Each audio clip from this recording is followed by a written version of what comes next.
안녕하세요. 우선 제가 여기에 있을 수 있게 된 거는 제가 공부를 잘해서가 아니라 저를 공부할 수 있도록 도와주셨던 많은 분들이 있었고, 저도 똑같은 도움을 드리고 싶어서 이 자리에 쓰게 되었어요.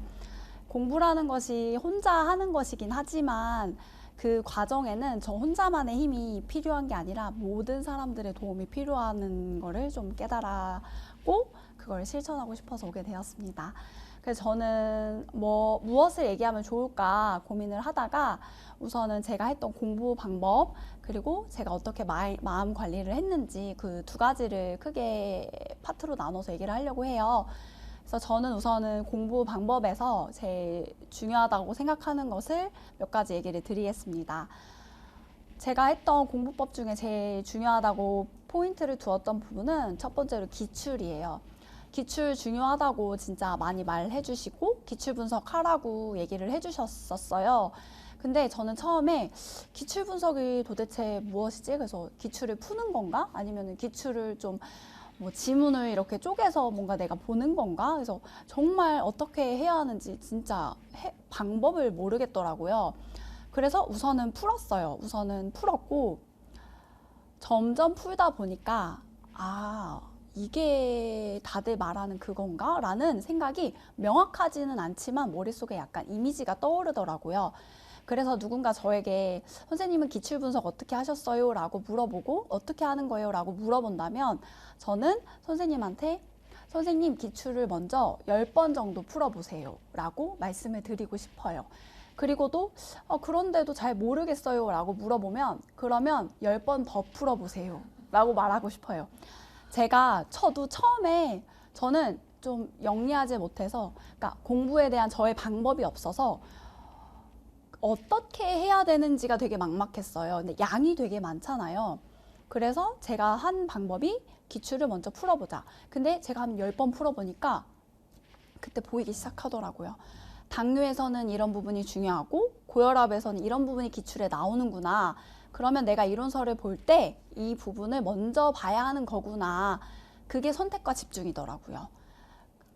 그래서 처음에 기출을 점점 많이 풀었고 저는 항상 이론서를 보기 전에 암기 노트를 먼저 봤어요. 암기 노트랑 이론서는 저한테는 한 세트였고 암기 노트를 먼저 보고 그리고 그 부분에 이론서를 가서 봤어요. 그렇게 해서 기출과 이론서는 항상 세트여서 사람들이 물어보시잖아요. 이론서 회독 얼마나 했냐고. 저는 바꿔서 질문을 했으면 좋겠어요. 기출서 회독 얼마나 하셨냐고. 이론도 중요하지만 기출이 바탕이 돼야 내가 이 많은 양을 얼마나 효율적으로 그리고 정확하게 할 수 있는 방법이 나오기 때문이에요. 그래서 저는 우선 첫 번째가 기출이다. 이런 식으로 하면 물론 저도 정답이 아닐 수는 있지만 제 경험은 이랬다라고 말씀을 해드리는 거니까 여러 가지를 들으셨으면 좋겠고요. 그리고 두 번째는 인출이에요. 인출은 기영생도 되게 강조를 많이 해주시는 거고 어떤 수험생이든 인출이 제일 중요하다라고 말씀을 해주시는데요. 인출의 방법에도 여러 가지가 있어요. 백지 쓰기가 있고 스터디 원과 만나서 구두로 질문을 오고 가는 답변이 있을 수 있고 혼자 중얼거리는 인출이 있을 수 있어요. 근데 저는 모든 공부에는 장단점이 있다고 생각을 해요. 백지 쓰기는 장점이 나의 정확도를 높일 수 있다는 게 있지만 시간이 오래 걸린다는 단점이 있을 수 있어요. 그리고 스터디원과 만나는 건 동기부여가 돼요. 강제성이 부여가 돼요. 하지만 마음 맞는 스터디원을 만나기는 정말 힘들어요. 그리고 나 혼자 하는 중얼중얼거리는 인출은 그 자율성이 있어서 내가 언제든지 할 수 있어요. 밥을 먹다가도 할 수 있고 길을 가다가도 할 수 있고 운전하다가도 할 수 있어요. 하지만 아무래도 강제성이 없죠. 그래서 할 때도 있고 안 할 때도 있고 저는 이 인출 방법 중에서 3가지를 다 했어요. 첫 해 공부를 시작할 때는 이 책을 보고 이게 내가 어떻게 다 외울 수 있는 건가? 라는 생각을 하고 어떻게 외우지? 라고 막막을 했어요. 그래서 저는 그때부터 백지 쓰기를 처음에는 했어요. 백지 쓰기를 하다 보니 외워지게 되잖아요. 근데 시간이 너무 많이 걸리더라고요. 그래서 그 다음에는 스터디원을 만났어요. 그래서 스터디원을 만나서 구두로 질문을 오고 가면서 공부를 했고 저는 19년도 9월부터 공부를 시작을 했고 19년도 첫 해에는 반년을 공부를 했는데 소수점으로 떨어졌고, 그 다음에도 공부를 했는데 소수점으로 떨어졌고, 올해 붙게 되었던 거예요. 근데 저는 올해 가장 스터디1을 만난 걸 잘했다라고 생각을 했었어요. 첫 해에는 아무래도 아무런 지식이 없는 상태에서 스터디1을 만났다면 불안만 좀 높았을 것 같아요. 상대방은 잘하는데 나는 못하면 불안해질 수 있잖아요. 근데 어느 정도 내가 나의 지식을 쌓은 상태에서 상대방과 만나서 하다 보니 정확도가 올라가더라고요. 그래서 저는 스터디했던 방법은 매일 하루도 빠짐없이 만났고 8월부터 만났는데요. 정말 거의 하루도 안 빠지고 만났던 것 같아요. 그래서 월요일부터 금요일까지는 서로 범위를 정해서 구두 인출을 했고요. 그리고 토요일, 일요일이 있잖아요. 그래서 토요일은 모의고사를 인출을 했어요. 그래서 처음에는 토요일은 모의고사고 일요일은 진도를 나갈까? 이렇게 하다가 서로 이야기를 주고받은 결과 토요일은 이번 주 모의고사, 일요일은 저번 주 모의고사를 인출을 했어요. 그렇게 하다 보니 제가 이번 주 모의고사를 했으니까 다음 주엔 당연히 알고 있을 것 같잖아요. 근데 하나도 모르더라고요. 그래서 아무래도 인출에 그 스터디에 너무 오랜 시간을 소비하면 안 되니까 좀 티키타카가 빠르게 오고 가잖아요. 근데 그게 정말 많이 도움이 됐어요. 짧은 시간에 내가 한번 말했다는 거, 그리고 상대방이 할 때도 저도 귀를 기울여서 들어줬어요. 그래야 나한테도 이렇게 스크린이 돼서 입력이 되는 거더라고요. 그래서 저는 그런 식으로 스터디를 했고요. 그리고 교육학 스터디는 사실 그 두 번째 해 공부할 때는 1년 동안 하루도 빠짐없이 교육학 스터디를 했어요. 근데 정말 아이러니하게도 그 해 교육학 점수가 가장 낮았어요. 그러니까 과목마다 스터디 방법이 조금 다를 수 있다고 생각을 해요. 아무래도 교육학도 키워드 공부이긴 하지만 줄글로 많이 작성을 하는 거고, 그리고 전공보다는 범위가 좁잖아요. 그 좁은 범위에서 내가 중요한 게 무엇인지를 먼저 알고 공부하는 게 중요하더라고요. 그래서 올해는 교육학 스터디를 한 달 정도만 했었고, 한 달 정도 후에 끝나고 나서 전공 스터디 하시는 선생님과 마음이 맞아서 교육학 스터디에 무엇을 대비했냐면 밴드로 오픈형을 대비했었어요. 사실 제 작년까지만 오픈형 문제가 많이 나왔고 올해는 안 나왔지만, 오픈형 문제를 서로 이 부분에 있어서 광범위하게 문제를 내고 그럼 그거에 대한 저의 생각을 적는 건데, 그게 오픈형 문제가 안 나왔지만 도움이 정말 많이 되었어요. 그래서 이 부분에 있어서 나의 생각을 이렇게 집어넣을 수 있구나라는 거를 좀 틀을 잡는 계기가 되었던 것 같아요. 그거를 이제 시험 보기 한 달 전까지 10월 말에서 11월 초까지 했었던 것 같아요. 그렇게 공부 방법을 했었고요.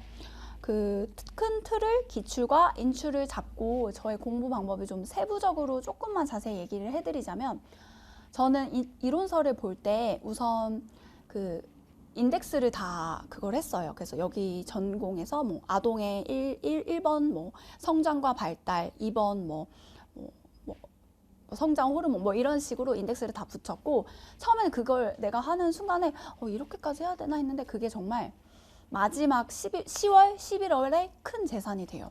지금은 선생님들한테 사실 시간이 많거든요. 없지 않아요. 근데 시험 보기 10월, 11월이 되면 발등에 불똥이 떨어지고 시간이 1분 1초라도 부족하고, 그땐 정말 나도 모르는 힘이 어디선가 나와서 막 보게 되거든요. 그럼 그때 그 인덱스 작업을 한 게 큰 재산이 되더라고요. 그래서 저는 처음 회독을 할 때는 기영쌤 커리큘럼을 따라가면서 6월, 7월까지 이론을 쭉 좀 길게 나가주시잖아요. 그래서 저는 그때 그냥 1회독을 했어요. 근데 그 1회독을 하는 기간 동안에 1회독을 할 때 처음에는 연필로 줄글 이렇게 중요하다고 생각하는 부분, 교수님이 강조하신 부분을 체크를 했어요. 그리고 2회독을 할 때는 볼펜으로 했어요. 그래서 내가 중요하다고 생각하는 부분, 그리고 중요하지만 내가 아직 모르는 부분들을 볼펜을 작업을 했고, 3회독을 할 때는 형광펜을 쳤어요.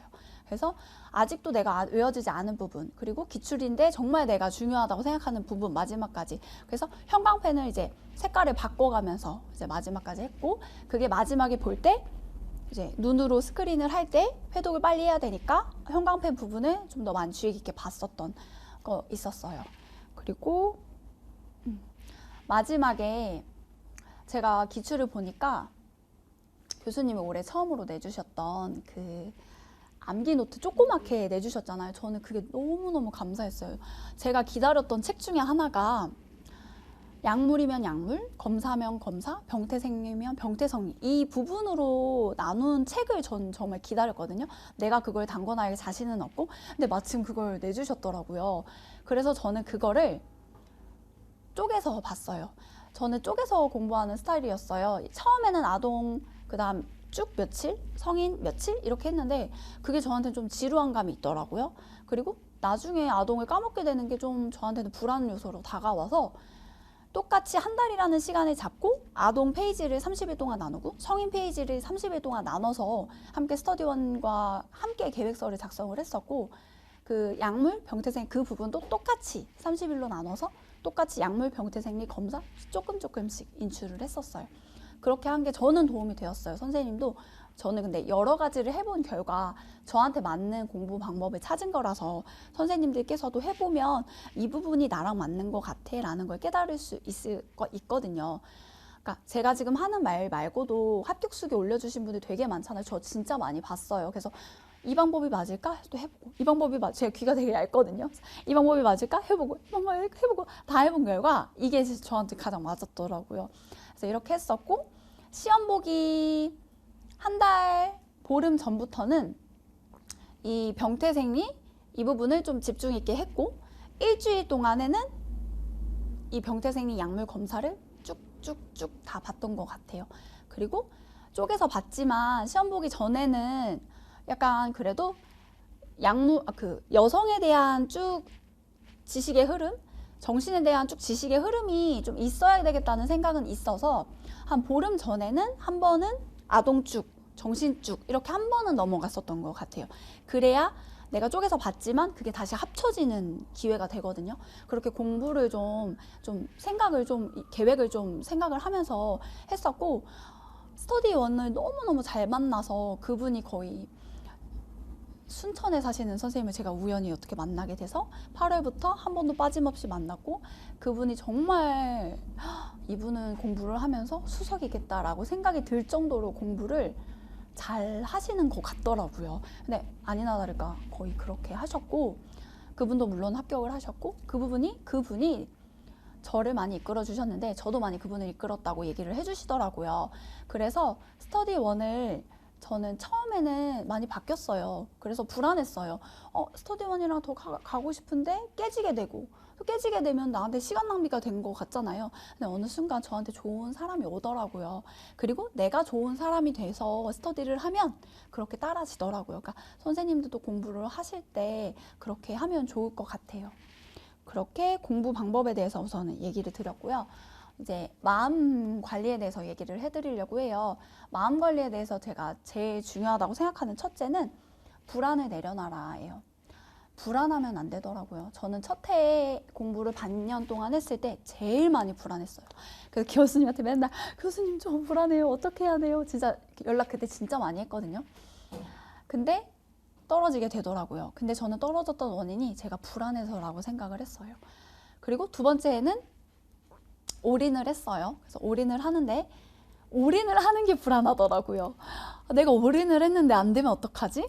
내가 올인할 수 있도록 내 가족이 이렇게 도와주는데 내가 안 되면 어떡하지? 라는 생각을 하니까 그게 불안해지더라고요. 공부하는 시간은 많았어요. 하루에 10시간 이상 평균 했고 많으면 12시간까지 했어요. 근데 그게 불안하더라고요. 그래서 마지막에 시험장에서 그 불안이 나타났어요. 실수를 많이 했어요. 돌이켜 보니까 다 맞출 수 있었던 건데 실수를 하니까 다 틀리게 되잖아요. 근데 그게 곧 실력이더라고요. 불안을 내가 잘 관리를 했어야 되는데 그걸 못했구나 라는 생각이 들었고, 그래서 저는 결심을 한 게 기간제 병행을 하자였어요. 저는 사실 공부를 시작한 계기가 기간제를 하면서부터 시작을 하게 됐거든요. 원래 저도 병원에서 일하다가 아기를 낳고 그만을 두고 다시 병원에 가려고 했어요. 근데 제 친구랑 제 지인이 갑자기 동시에 똑같은 초등학교를 알려주면서 여기 기간제 보건교사 자리가 났다. 너가 지원해보면 좋을 것 같다 얘기를 해주셨고, 저는 한 번도 보건교사에 대한 생각을 해보지 않은 상태에서 그런 권유를 동시에 2명이나 해주니까 이건 약간 좀 도전이라도 해보라는 건가라는 생각이 들어서 면접을 보게 되었어요. 근데 덜컥 된 거예요. 근데 좀 걱정이 되잖아요. 아무런 경험이 없는데요. 게다가 거기는 학교가 커요. 그래서 지금 거의 1,800명이 넘는 그런 대규모 학교예요. 그런 학교에서 1년 동안 근무를 해보는데 너무 좋았어요. 그냥 힘든 거를 몰랐고 그때는 38학급이었어요. 그래서 저 혼자 그 큰 학교를 감당하는데도 힘들지 않았고 힘든 건 물론 있죠. 근데 행복한 게 더 컸어요. 그래서 이 길이 내 길이다 싶어서 그때부터 공부를 하게 되었고 그러면서 8월에 공부를 시작한 거였어요. 근데 올인을 하니까 내가 너무 불안해서 안 되겠다라는 걸 느껴서 다시 그 학교를 갔어요. 근데 그 학교가 너무 커져서 이제 2명 보건교사가 배치가 되는 학교가 되었고 그래서 가서 하는데 저는 오히려 편한 거예요. 처음 저는 그 학교를 다 온리 나의 책임으로 가지고 갔잖아요. 근데 2명이 되니까 오히려 일이 분담이 되니까 저한테는 오히려 수월하더라고요. 혼자서 하던 그 많은 일들, 그 많은 학생들을 같이 하니까. 그리고 만났던 선생님도 너무 좋은 분이셔서 저를 많이 챙겨주셨고 마음 관리도 시켜주셨고요. 그래서 저는 기간제를 하면서 아이도 키우면서 그렇게 오래 일을 하면서 공부를 했던 것 같아요. 불안을 다스리는 방법은 선생님들이 찾아가는 거라고 생각을 해요. 그래서 선생님이 어느 순간 불안해서 오늘 공부가 너무 안 되는 날이 있잖아요.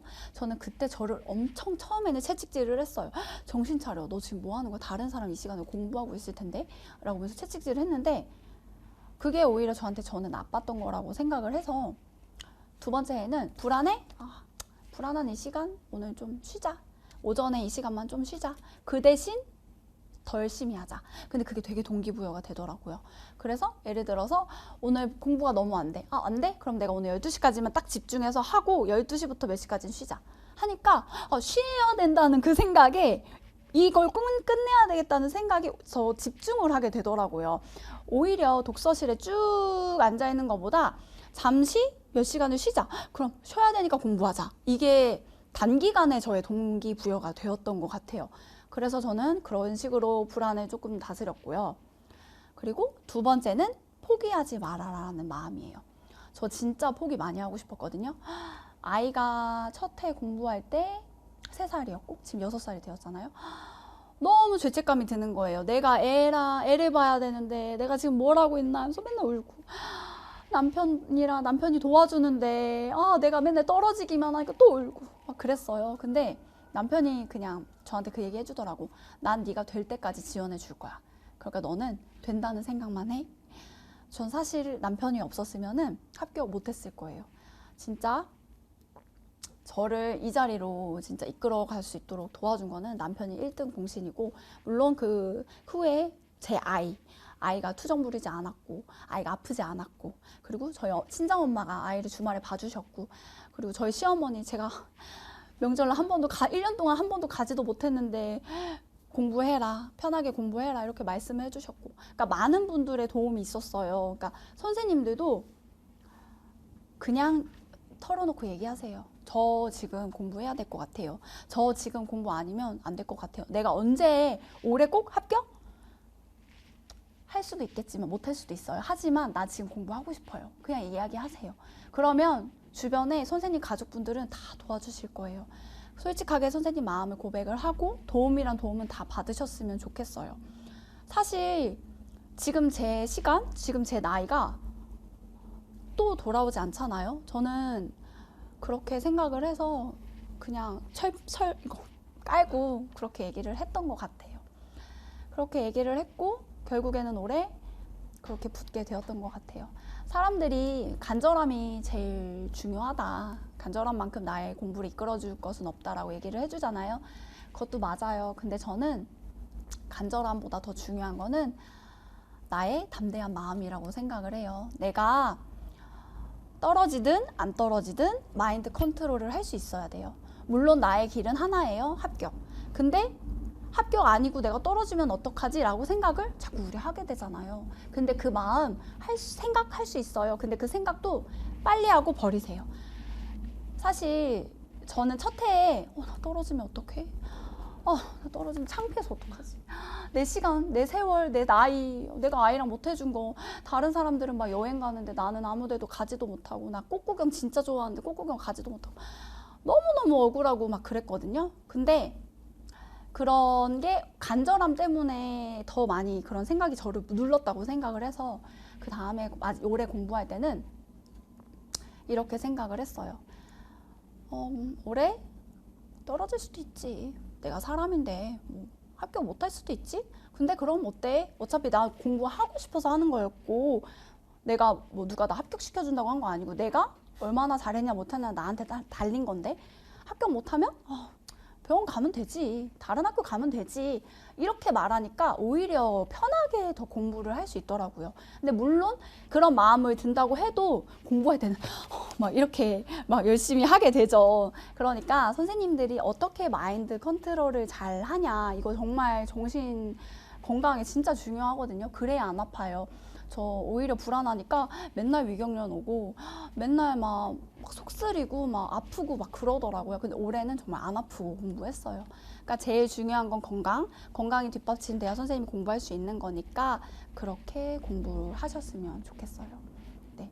그리고 제가 준비한 건 여기까지인데 제가 여기 앉아서 생각을 해보다 보니 제가 이 시간에 제일 많이 검색했던 게 몇 가지 떠오르더라고요. 그래서 선생님 아까 질문 주신 대로 몇 시간 공부했어요? 몇 회독했어요? 단권을 했어요? 스터디 했어요?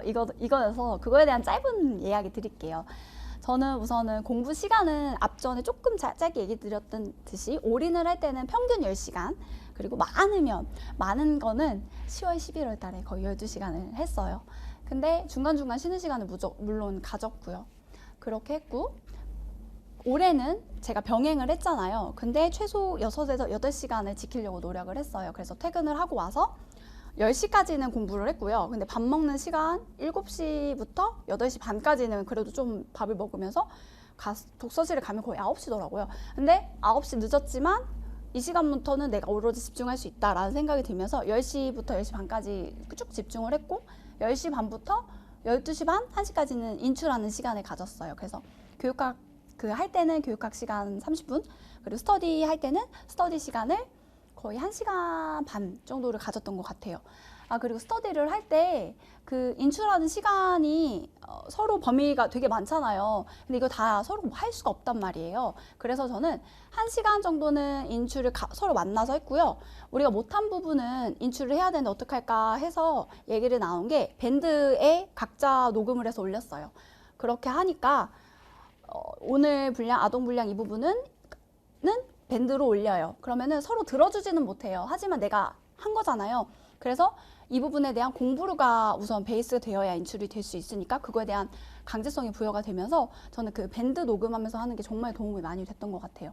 그리고 그거를 꼭 김경 선생님이 교수님이 올려주시는 그 밴드 그 문제 있잖아요. 정말 그거 주옥 같아요. 저 정말 깜짝 놀랐던 게 전 시험 전날까지 그거를 쓰지는 못했지만 눈으로 본 거 인출을 했거든요. 근데 그게 시험 문제에 나오더라고요. 그 전날 본 거 나오더라고요. 그러니까 선생님들 그거 놓치지 말고 꼭 하셨으면 좋겠어요. 어제 거 지났지만 그 전주 거 다시 보고 전전주 거 다시 보고 이게 복습이거든요. 그게 회독이라고 생각을 해요, 저는. 그래서 그렇게 했었던 거 있고요.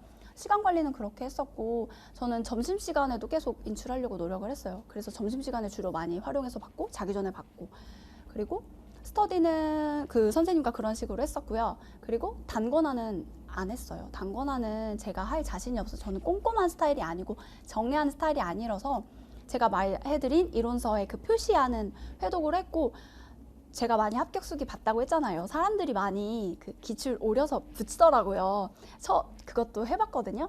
근데 그거를 하는 제가 그냥 안심이 되는 거지 사실 그렇게 효과가 있었는지는 모르겠어요. 그래서 올해는 그렇게 안 하고 암기노트 책이 다 기출이잖아요. 그거 같이 보고 다녔어요. 그래서 기출이랑 암기노트랑 이론서가 저는 항상 세트였어요.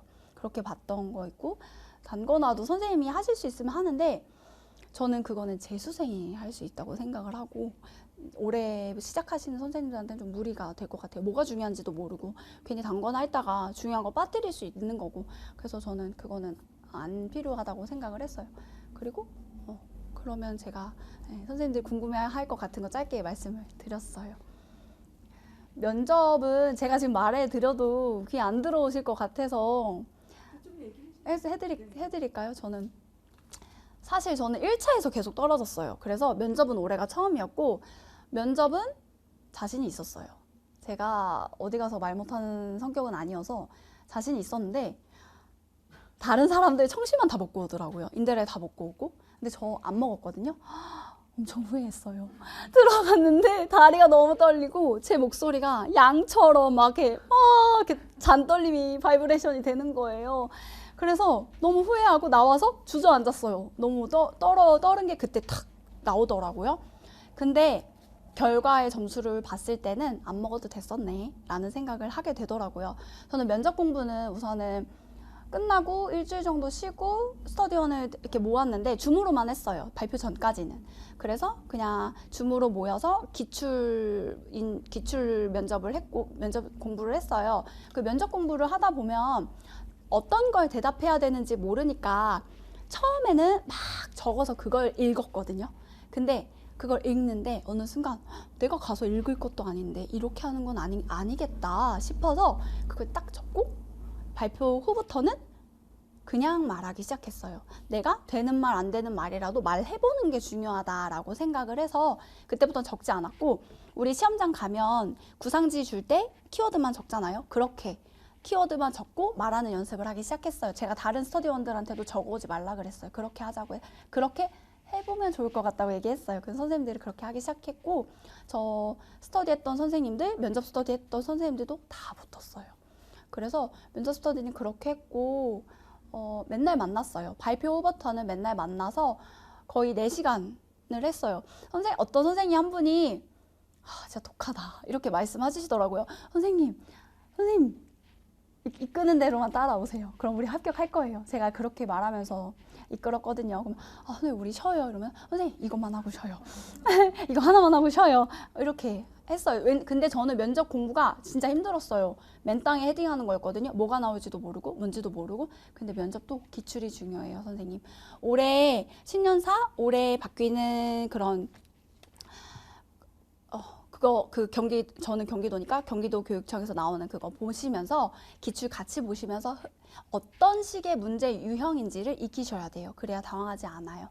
그렇게 면접을 했고, 면접 시험 일주일 전에는 실제 학교에 가서 연습을 했어요. 그거 도움 많이 되니까 선생님들도 도움 받으실 곳 있으시면 꼭 그렇게 해보시길 바래요. 그리고 저는 면접 시뮬레이션도 왔거든요. 그 정말 도움 많이 됐어요. 저 안 뜰 줄 알았는데 선생님 앞에서 진짜 많이 떨렸거든요. 근데 그게 나중에 동영상 보니까 저는 떨고 있다고 생각을 하는데 막상 보면 안 떨고 있더라고요. 그러니까 선생님들도 나 떨고 있지만 나 안 떨고 있어 라고 그냥 비추듯이 얘기하시면 될 것 같아요. 자신감이 제일 중요하니까요. 그렇게 했던 것 같아요. 네, 저는 우선 저의 합격 후기는 여기까지였고요.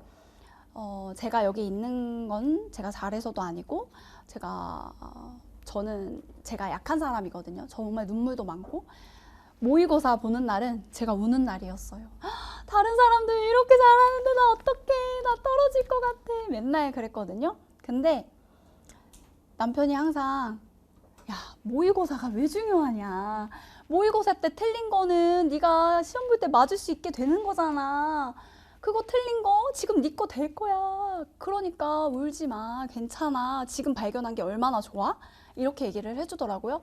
근데 그 말이 그때는 아니야 그래도 나 어떡해 이랬는데 지금 돌이켜 생각하니까 그 말이 맞아요. 선생님, 모의고사 점수 연연히 하지 마시고 모의고사 때 틀린 거 다행이다. 그래, 그 말을 듣고 내가 세뇌가 되다 보니까 기쁘더라고요.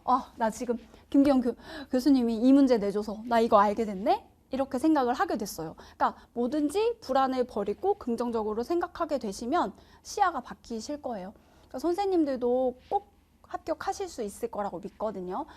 선생님이 선택한 거잖아요, 공부하기로.